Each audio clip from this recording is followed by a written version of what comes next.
Ya, ahora vamos a iniciar ya. Miren, lo que voy a dar es más que todo solución a una evaluación que han dado ya anteriormente en lo que es diseño de concreto armado. No me voy a enfocar tanto en cómo se obtienen las cargas, sino me voy a enfocar más en explicarles el procedimiento del diseño. ¿Está bien? Lo voy a enfocarme más en el procedimiento del diseño que en la obtención de estas cargas. ¿Ya? Usualmente este es todo el procedimiento que se tiene que realizar obviamente para el diseño. Pero antes, cuando ustedes, por ejemplo, desean justamente diseñar cualquier tipo de zapata, ya sea en este caso una zapata central, una zapata excéntrica, una zapata con cimentaciones flexibles más que todo, el primer paso siempre va a ser obviamente conocer las propiedades de los materiales, ¿ya? Y también conocer la capacidad portante que se tiene el terreno. Pero entonces, para eso también tienes que obtener ¿qué? Las cargas, ¿no? Lo que es fundamental. ¿Cómo obtienen? Entonces, miren, esto de aquí es un examen pasado, por así llamarlo, justamente de verano, ¿ya? En la cual se les pedía, ¿no? Que diseñen la zapata central, que es en el eje B2, te dicen, ¿ya? Se refiere justamente a este eje de aquí, la zapata central. Y bueno, para mí personalmente es la zapata más sencilla de analizar, pues, ¿no? Porque justamente la obtención de las cargas y momentos es lo más complicado, si es que no te dan, porque aquí te dan justamente todo lo que tú debes conocer. ¿Ya? Entonces, para diseñar esta zapata o cualquier tipo de zapata, como te piden en este caso el B2, es obtener siempre, no se olviden, es en obtener esto de aquí, ¿ya? Esta parte de aquí. En obtener lo que son las cargas por gravedad, ¿ya? La carga muerta que se obtiene por el procedimiento del metrado y la carga viva que también se obtiene mediante el procedimiento del metrado. Ahora, también lo que se da son los momentos de carga muerta, carga viva y momento debido a sismo, ¿no? Ya, todo esto de aquí, ustedes ya deben estar en la capacidad de poder hallarlo, ¿está bien? Entonces, yo les pregunto, a ver, si a ustedes, creo que muchos van a dar su examen dentro de unos minutos, por no decirlo 26 minutos nada más, les dan esta evaluación y les dicen que diseñen esta zapata de aquí.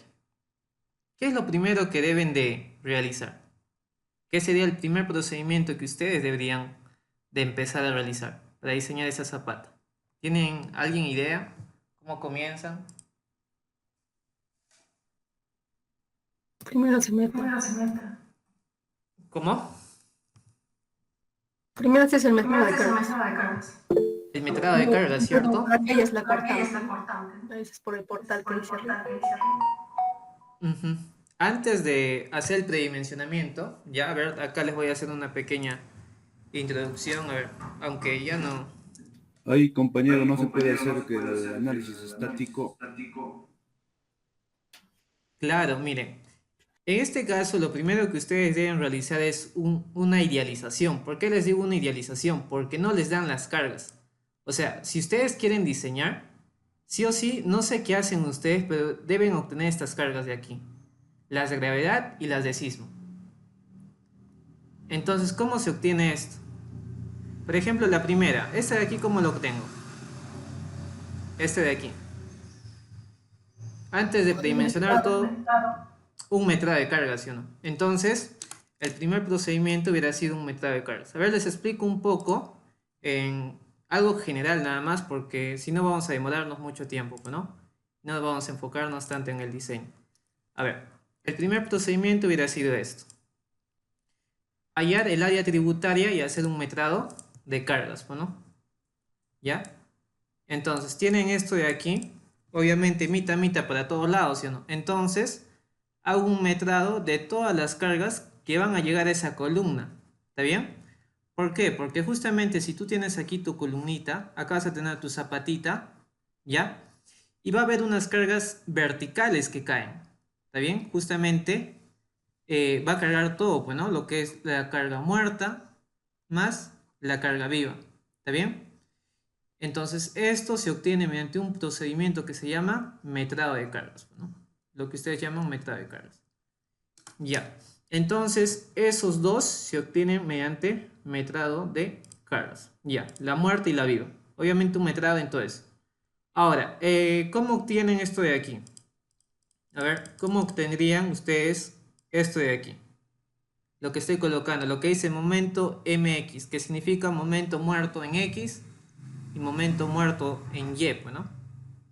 ¿Cómo obtienen estos dos? A ver, ¿cómo obtendrían ustedes esos dos? La pinto a ver con esto. Ya. ¿Cómo obtienen estos dos de aquí? ¿Cómo digo que es 0? Por simetría. Por simetría, ¿sí o no? Ya. ¿Ok? Por el procedimiento de simetría. Como este pórtico que ustedes tienen en este plano de aquí, digamos, tú idealiza el eje 2, ¿no? O en este caso, este eje de aquí. Si analizas en X sería el pórtico en el eje 2 y si analizas en Y el pórtico del eje B. Pero como las dimensiones son iguales, se van a anular, pues, ¿no? Porque si tú justamente haces una idealización, solamente voy a idealizar un entrepiso. Ya. Un entrepiso, obviamente, algo así, pues, ¿no? Entonces, pero todo eso deben justificar en su examen, porque muchos ponen 0, pero no saben por qué, pues, ¿no? Tal vez en su examen les dan distancias iguales y ya el procedimiento es diferente, pues, ¿no? Entonces eso tiene que tener cuidado. Ya, cuando tú tienes dos distancias iguales, como es en este caso, esto de aquí y esto de aquí, si esto vale 5 y esto 5, aquí se genera un momento en esta parte de aquí y un momento en esta parte de aquí, pues, ¿no? Como ambos van a ser iguales, se anulan automáticamente y el momento que llega justamente a la cimentación es 0, ¿no? Y con eso obtendrían los momentos de aquí, tanto en X como en Y, ¿no? ¿Está bien? Ya. Entonces, con eso obtiene. Ahora, lo que es momento de sismo en X, momento de sismo en Y, también de la misma manera, ¿no? Aquí, por ejemplo, lo que van a aplicar es el método del portal, ¿no? Entonces ahí tienen que estar tigre al momento que analice. Por ejemplo, el método de portal, hay bastantes procedimientos, ¿no? Entonces, yo les voy a enviar una, si desean, el procedimiento, cómo se resuelve con el portal, ya para enfocarnos en la etapa de diseño. Ya, una vez que ustedes han obtenido toda esta parte de aquí, el siguiente procedimiento que ustedes realizan, ¿cuál es? La etapa de predimensionamiento. ¿Sí? No, diseño todavía no pueden diseñar, sino que tienen que predimensionar. Entonces, cuando ustedes predimensionan, ¿cómo sería lo más fácil que harían? ¿Solamente se predimensiona por cargas muertas, vivas y sismo? ¿O cómo predimensiona? ¿Cómo diseñas, Pilar? Tú que estás pidiendo a gritos. ¿Cómo empiezas tu diseño? ¿Cómo predimensionan? Lo más simple, ¿no, ¿La muchachos? zapata? ¿O cuál? Ajá. ¿Cómo predecimos la zapata? Allá empiezas con un peralte Exacto. mismo de 60. Ya, el peralte, pero en este caso las dimensiones de la zapata, ¿cómo lo hago? Allá, Simplemente fuerza sobre diferencia de área, ángulo, ¿no? ¿ya? No, claro. Fuerza Por el sobre área, factor. despejo esto, sería fuerza entre el esfuerzo. Y esto de aquí solamente es la capacidad del suelo, pues, ¿no? Y la fuerza, esto de aquí siempre es en condiciones de servicio nada más. Entonces, esto de aquí que es Pues el la factor fuerza está. es muerta y viva. No vayan a considerar el efecto de sismo, pues, ¿no? Entonces, eso lo vemos plasmado aquí, miren, chicos. Ya, estos son para obtener los peraltes mínimos, ¿ya? Todavía no les voy a comentar nada. Por ejemplo, aquí tienen la zapatita, ¿ya? Entonces, en el procedimiento que es predimensionamiento, es simplemente la carga muerta y viva de su metrado. Y es obviamente entre el esfuerzo del terreno. Ahora, ¿de dónde viene este -3? Este -3 en sí es simplemente, no es porque hay momentos, como les dicen muchos docentes, sino que hay un procedimiento. En esta parte superior hay un relleno, ¿sí o no? ¿Está bien? Entonces, todo eso le quita un esfuerzo al terreno. Entonces, cuando tú haces el procedimiento realmente, A esto en muchos libros le conocen como esfuerzo neto, bueno. O si quieres ya, o a mucho estás hablando, me dirán, ¿no? Si quieres, tómalo como esto como fórmula. Y de frente te bota el área que debería tener tu zapato. ¿Está bien? De 7.6. Entonces, cuando tú tienes 7.6 y quieres una zapata cuadrada, le sacas la raíz, pues, ¿no? La raíz de 7.6. Entonces, tú sacas la raíz justamente de ese elemento y te sale de 2.8 por 2.8, bueno. ¿Está bien? Entonces, tú en primera instancia, si desean, le pueden poner, mira, vamos a poner 2.8 y 2.8. ¿Está bien? Oye, Iván, pero ya, yo estoy poniendo que un lado va a ser 2.8 y el otro tiene 2.8. Ya, pero ¿cómo decir?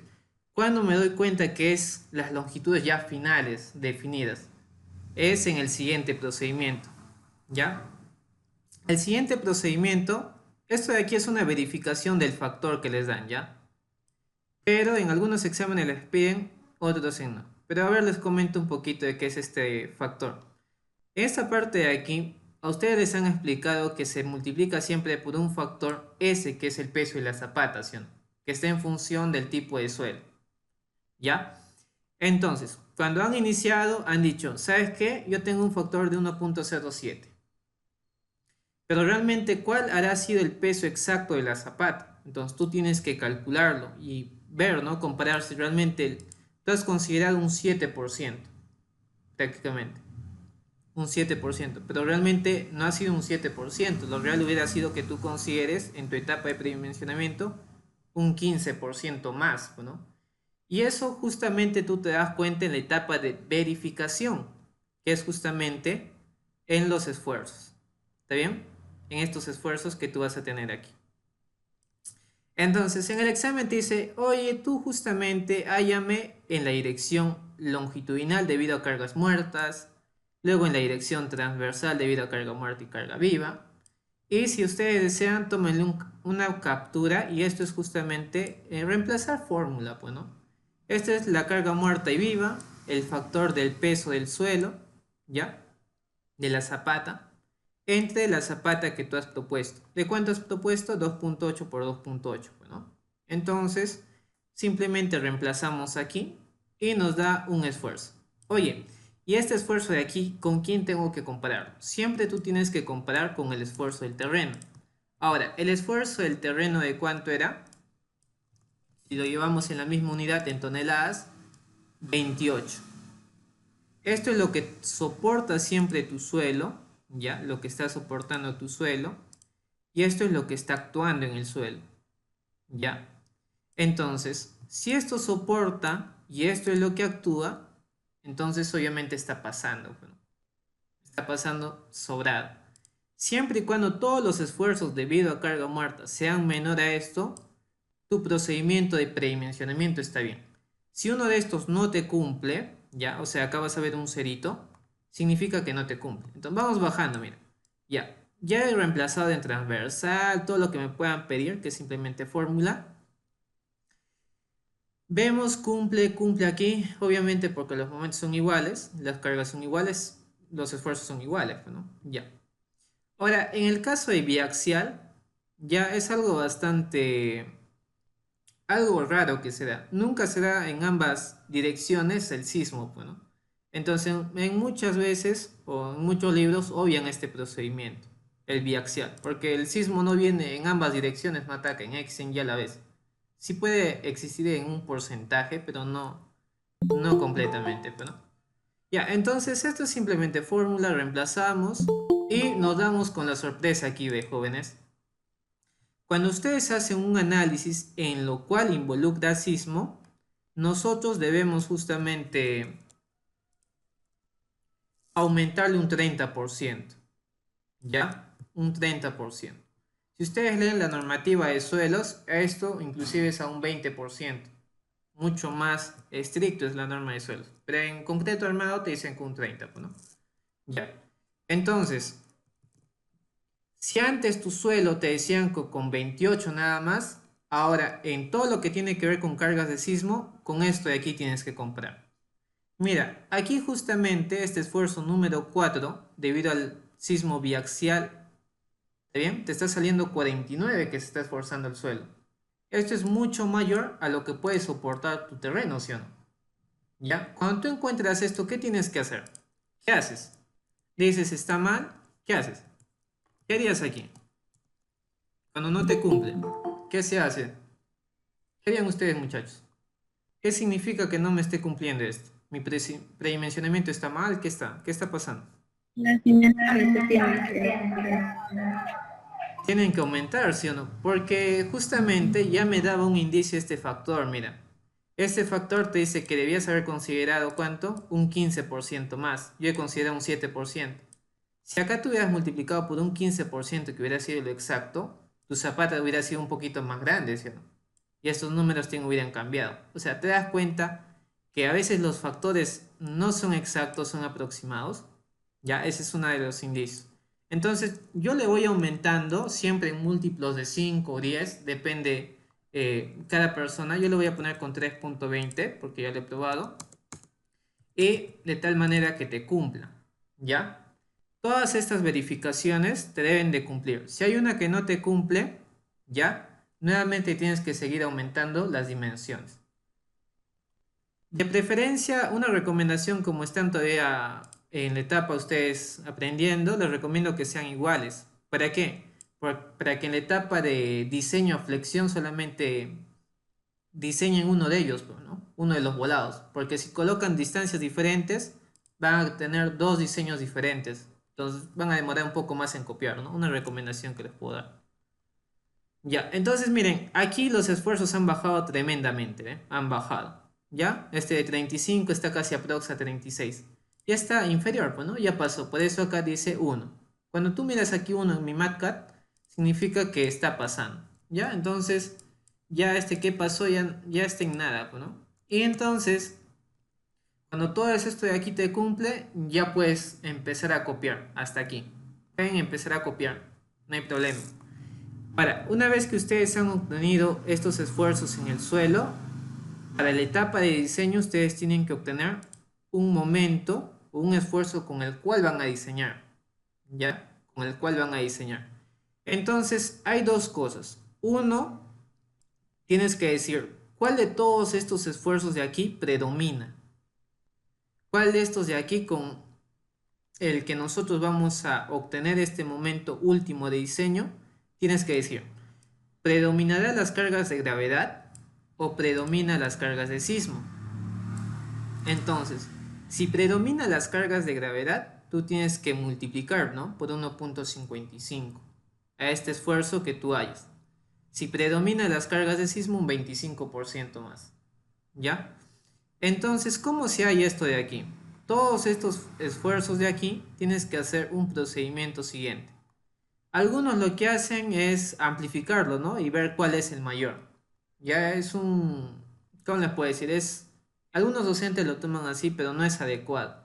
En sí, lo que ustedes deberían de hacer es lo siguiente, obtener esta combinación, ¿no? Lo que hacían 1,4 de carga muerta más 1,7 de carga viva y ver cuánto le sale, ¿no? Entonces, con eso, obtener el esfuerzo último y hacer todas las combinaciones que estén en la norma, pues, ¿no? 1,25 de carga muerta, carga viva, más el efecto de sismo, que es un 80%, pues, ¿no? De carga de sismo, porque es en etapa de servicio, bueno, sin amplificar eso. Ya. Entonces, al comparar toda esa nota, ya, se hace justamente cuál predomina. Entonces, en este examen, obviamente predominaba las cargas de sismo. ¿Y a quién pertenecía ese esfuerzo? El esfuerzo número 4. ¿Y de quién estamos hablando? Bueno, de este de aquí, ¿ven? De este de aquí. A ver, yo les hago la pregunta. ¿Ustedes cómo hallan este esfuerzo último? Porque ya sé que tienen su MatCat o su Excel, ¿no? ¿Cómo hacen ustedes convencionalmente para hallar esto? Yo lo tengo programado, pues, ¿no? De tal manera que pongo directo ya todo esto. Pero ustedes, ¿cómo lo hallan? ¿Cómo hallan cuál predomina? ¿O hacen el procedimiento, restan uno en uno en uno? Sí lo pueden hacer, pues, ¿no? ¿Cómo lo harían? ¿Cómo hallan esto, chicos? Usualmente para exámenes de gravedad, la mayoría. Ya, pero ¿cuál sería el procedimiento que utilizan? Porque tiene que haber un cálculo, pues, ¿no? Ujú. Ya, ¿cómo llego a esto de aquí? Yo selecciono el máximo por gravedad y el máximo por sismo y eso lo amplifico. Y ahí saco el más crítico. Ya, los demás, ¿cómo hayan esto de aquí? Porque sin esto no pueden diseñar, ojo. Una diferencia, ¿sí o no? Hacen una diferencia. Por ejemplo, a ver, voy a colocar un procedimiento más. Lo que se haría es hacer, ¿no? Agarrar todos estos esfuerzos uno en uno, decir, ¿no? El esfuerzo uno, por ejemplo, ya, es de 18,57. Lo voy a traer aquí. Es lo que deberían hacer, pues, ¿no? Esfuerzo uno. Y esto obviamente restarle al esfuerzo del terreno, pues, ¿no? Restan, hacen ese procedimiento intrínseco. Ay, no quiere copiarse.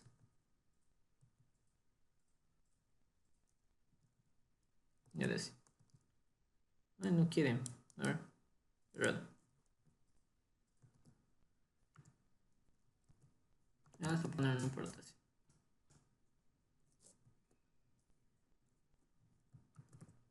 Ya. Por ejemplo, harían este procedimiento, ¿no? Todo lo que involucra gravedad tendrían que restar, pues, ¿no? El esfuerzo del terreno menos el esfuerzo uno, que es de lo que involucra el primero. Luego hacen el segundo, ¿no? Esfuerzo número 2 con el esfuerzo del terreno. Y de tal manera que ustedes van viendo cuál de ellos, ¿ya? De esta diferencia, cuál de ellos es el más pequeñito, el más menor de todos.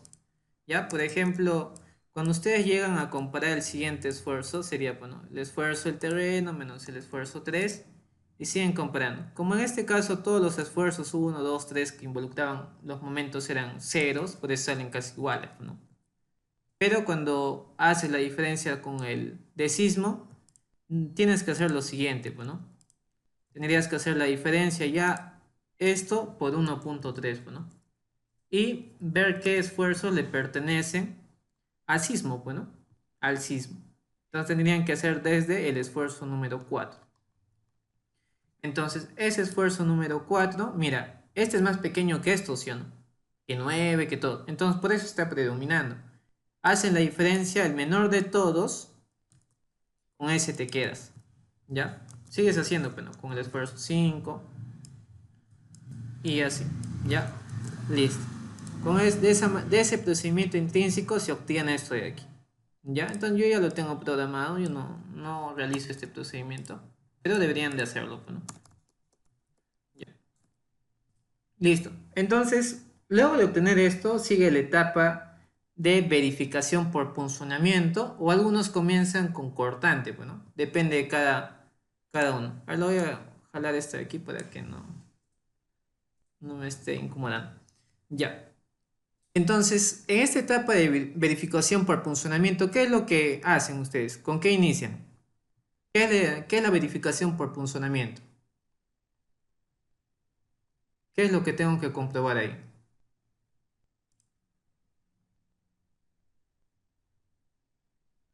¿Qué compruebo aquí?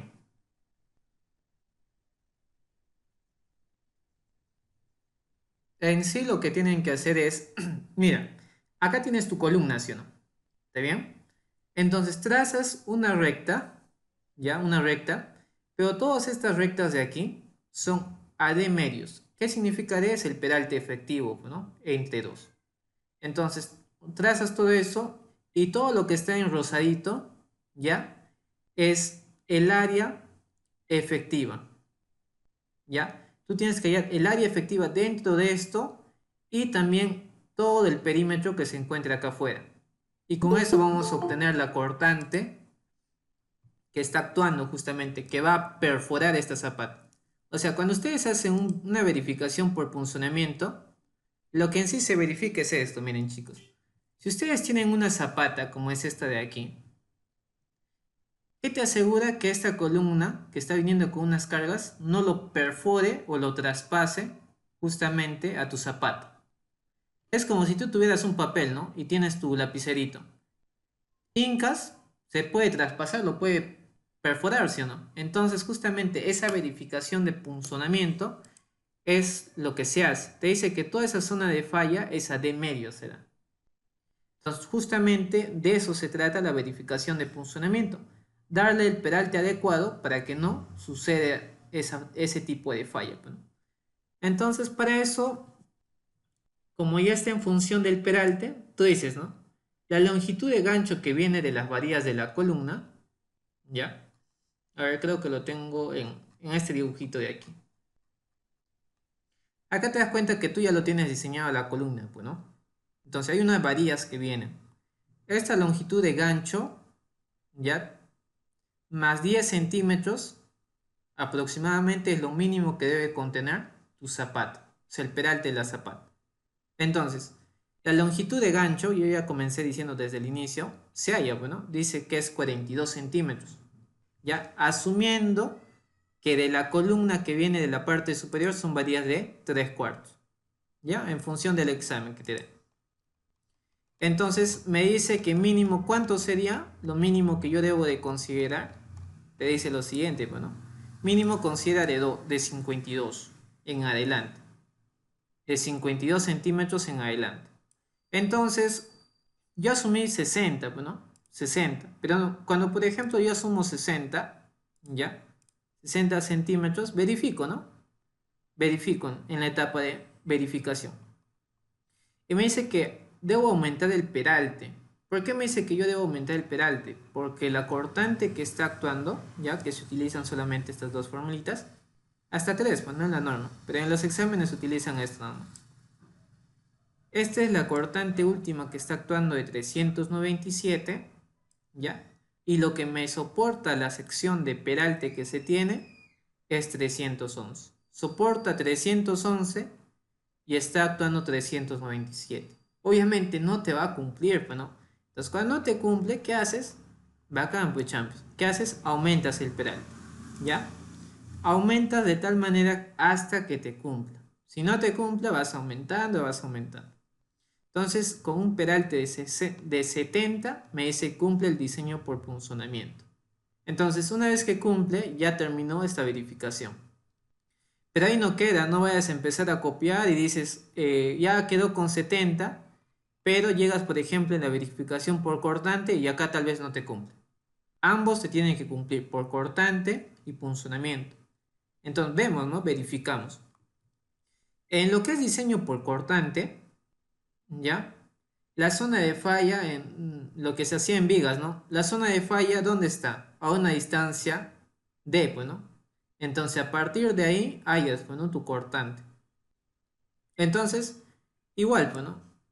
Haces tu procedimiento, ¿ya? Haces todo el procedimiento. Igual, hallas tu cortante de este voladito nada más, que es algo sencillo, pues, ¿no? Y hallas cuánto resiste el concreto y lo comparas. 26 es lo que actúa y lo que soporta es 39. Entonces, si soporta 39, estoy, sobrado, pues, ¿no? Entonces me cumple por corte. Ahora, igual tendrías que hacer en la otra dirección, pues, ¿no? Igualito. A una distancia D, una distancia Y, pues, ¿no? Igual. Pero en este caso también igualito, pues, ¿no? Te va a cumplir. Ya está. Entonces, cuando ambos te cumplen, ya prácticamente has terminado casi la parte más difícil. Porque la etapa de diseño por flexión es la más fácil, bueno, la más facilita. Porque simplemente es obtener lo siguiente, ¿no? Es como si tuvieras un volado empotrado, tienes el esfuerzo último que ya lo has calculado en la parte superior ya, y ahí es, bueno, es como una carga distribuida y queda el momento en este empotramiento. ¿Qué haces? La carga distribuida por esta distancia y por X medios, bueno, y hayas. Y siempre el análisis se hace para 1 metro de distancia, ¿no? Para 1 metro de ancho. Y entonces empiezas la etapa de diseño. Ya, entonces cuando diseñas ya tienes todos los datos, siempre se hace para un ancho de 1 metro. Y empiezas, pues, ¿no? A calcular tu cuantía. Acá usualmente ustedes usan tablas, ¿ya? Las tablas para obtener el KU. Yo no utilizo tablas. Ya en el otro reforzamiento que les he dado de concreto 1, les he demostrado cómo obtengo, ¿no? Por fórmula directa nada más. Y con eso entonces hallo de frente mi cuantía, mi área de acero, y lo comparo con el acero de temperatura. Ya está. Entonces siempre comparo, ¿no? Porque tal vez el área de acero que me pide es muy bajito, ya, y demandaría temperatura, pues no mandaría. Entonces, el área de acero comparando estos dos me dice que yo necesito 18.55. Y hago una regla de 3 simple, ¿no? En función de la variable. Yo necesito 18.55 para 1 metro de ancho. Ya siempre es para 1 metro. Ya está. Y empiezas, ¿no? Dices, oye, tal vez yo quiero colocar varilla de media. Vamos a ver cuánto me da el espaciamiento. Tengo un espaciamiento de 6.9. Múltiplos de 2.5 a 5 centímetros colocar es muy estrecho. No me conviene. Entonces, ¿qué hago? Empiezo a aumentar el diámetro de la varilla. Cuando tú aumentas el diámetro, tu espaciamiento crece, ¿ya? Por ejemplo, coloco 3 cuartos. Se ha colocado con un espaciamiento de 15, que es ya mucho más fácil, mucho más cómodo también para el trabajador, para el obrero, para que pueda colocar estos aceros, ¿no? Entonces, como tú estás colocando acá 15 y no has redondeado tanto, no estás desperdiciando mucha área de acero, ¿no? Entonces ya prácticamente terminaste el diseño. Ya se terminó el diseño en sí. Es solamente eso. Escoges el acero y el detallado sería esto. Bueno, he escogido varillas de 3 cuartos a cada 15 centímetros. La longitud de gancho estándar es de 42 centímetros. Este gancho de aquí siempre dice, ves el diámetro de la varilla, 0.30. Ya está todo esto. Y el detallado en planta es esto, ¿no? Cuando ustedes metan una zapata, te dan esto, ¿no? En planta y en elevación. Y esto sería el diseño de una zapata aislada. Bastante sencillo, ¿no? Siempre y cuando lo tengamos todo programado. ¿Alguna consulta en esto? Porque ya creo que les toca su examen ya dentro de nada ya. ¿Alguna consulta que desean hacer, amiguitos? Ahora, si ustedes quieren que les enfatice más, obviamente podemos hacer un repaso, pero obviamente desde cero, bueno, desde cero, de dónde salen las formulitas, cómo es. Pero Con una columna circular, a ver, un repaso. con una columna circular, la zona de falla siempre es la misma, pues, ¿no? Por ejemplo, ¿qué es lo que se hace aquí? Si acá fuera una columna circular, la zona de falla sería así rectangular. Ya no sería rectangular, pues, ¿no? La zona de falla sería... A ver, acá lo dibujo ya. Por ejemplo, si fuera circular sería así. Tendrías la zapata, ya. Acá tendrías tu columna circular que viene. Y la zona de falla siempre será a D medios. La perforación de esto. Entonces toda la zona de falla sería esta de aquí, pues, ¿no? Ya no sería un rectángulo. ¿Está bien? Ya no sería un rectángulo. Sino que ahora hayas el perímetro del círculo y el área de este círculo de aquí, pues, ¿no? Lo único que cambiaría sería aquí en la formulita. Ya no sería de un rectángulo, pues, ¿no? Sería de el perímetro de un círculo y el área del círculo, que sería la diferencia. Mejor dicho, sería el área de todo el círculo, pues, ¿no? Aquí nada más. Y lo demás igual, pues, ¿no? Ahora con lo que es el diseño por obtención por cortante, igual se hace una distancia de, igual ahí es tu, ya ahí es una distancia de que sería un poquito más acá nada más, porque estos son AD medios. Y haces tu verificación por cortante aquí, pues, ¿no? Ya está, igual. Y ahora cuando es para obtención de los momentos, igual, acá asumes que hay un empoderamiento perfecto, pero a la cara. No cambia nada.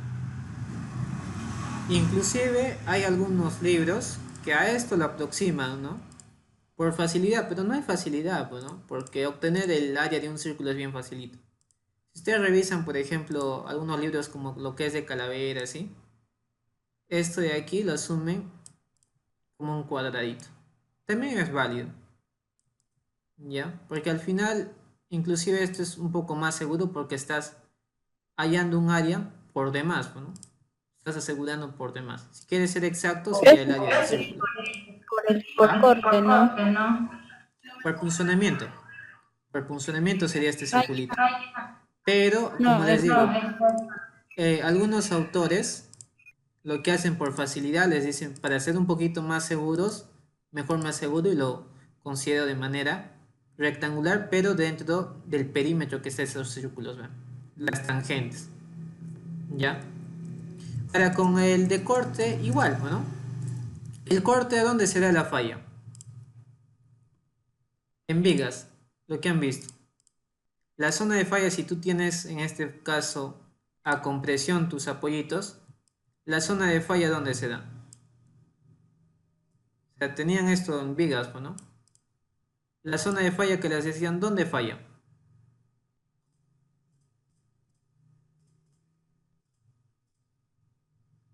¿Dónde fallaba? Cuando hallaban su cortante, ¿dónde hallaban la verificación por cortante? ¿Dónde es la zona de falla? Les decían una distancia de, ¿no? Igual, a una distancia de medido desde la cara del elemento, te dicen. Una distancia de. En esa zona se da la falla, ¿no? Entonces ahí haces tu verificación por cortante. Hallas la cortante en este punto. Entonces aquí igual. ¿Dónde es la cara del elemento más crítico? Sería aquí, ¿no? A una distancia de. Más desde esta cara, que es el elemento, a una distancia de, bueno, una distancia de, hallas tu cortante. Entonces, en este punto de aquí, hallas, bueno, lo mismo prácticamente que un rectangular. Lo mismo que aquí, Betalia, en esta partecita de aquí. Ya está. Solamente que le tomas desde la tangente, ¿ya? Desde esta parte tangencial. Lo mides y ya está. Ya, otra consulta que desean hacer, amigos. Este repaso ha sido así, ¿no? Veloz de solamente 20 minutos. ¿Tienen alguna consulta? Ah, el cálculo manual. Claro, pero el cálculo manual tendría que explicarles desde el inicio, pues, ¿no?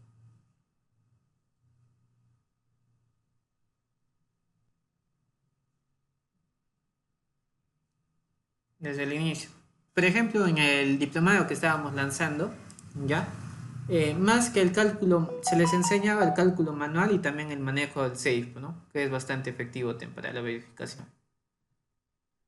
Ya. Ya, chicos, entonces eso sería todo, bueno, por el día de hoy. Ya, de todas maneras vamos a subir otro repaso. Ya, los que desean pueden escribirme a mi número para enviarles un grupo, ¿no? Para estar haciendo los repasos.